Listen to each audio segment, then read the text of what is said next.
Voilà, on va focaliser sur, les enjeux de ce recyclage. Alors pourquoi c'est important?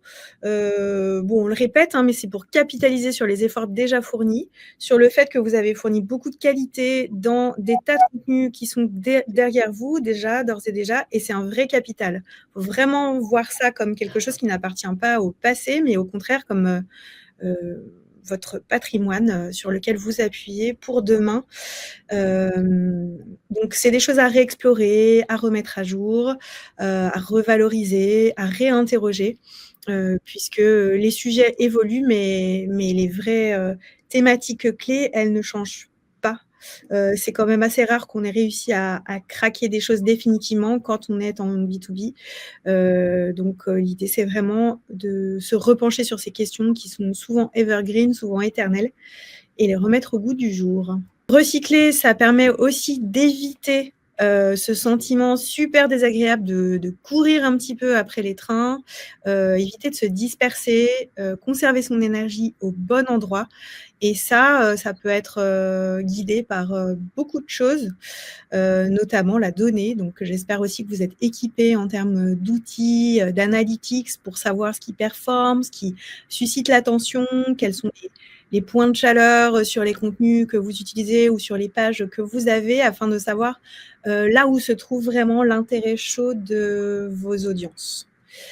Et vous concentrer là-dessus pour ne pas vous disperser, vous focaliser sur les vrais et bons sujets qui convertissent. Évidemment, recycler, on l'a déjà dit, c'est pour couvrir différents canaux et toucher vos cibles partout là où elles se trouvent, en se disant une chose qu'il faut vraiment avoir à l'esprit, c'est pas parce que vous allez être partout et vous allez avoir la sensation de vous répéter que vos cibles se trouvent sur tous ces canaux-là. Non, évidemment, chacun a ses préférences en termes d'usage, en termes de comportement d'information, comportement de lecture, bande passante aussi. Donc vraiment, être partout, avoir ce don d'ubiquité, c'est super précieux et ça vous permet de toucher vos cibles là où elles se trouvent. Et enfin, puisqu'on a différents formats, différents canaux, c'est aussi qu'il existe différentes étapes de maturité.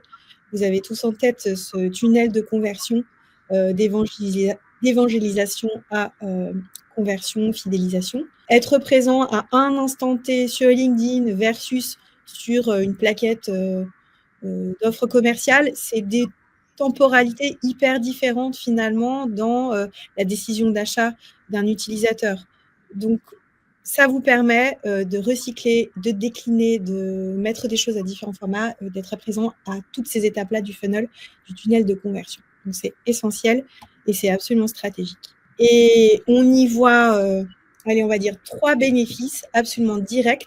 Le premier, c'est le ROI. Qui dit usage démultiplié dit budget beaucoup mieux affecté. Donc là, vous allez pouvoir prouver le ROI de vos actions marketing à votre direction, si vous n'êtes pas vous-même aux manettes de l'entreprise.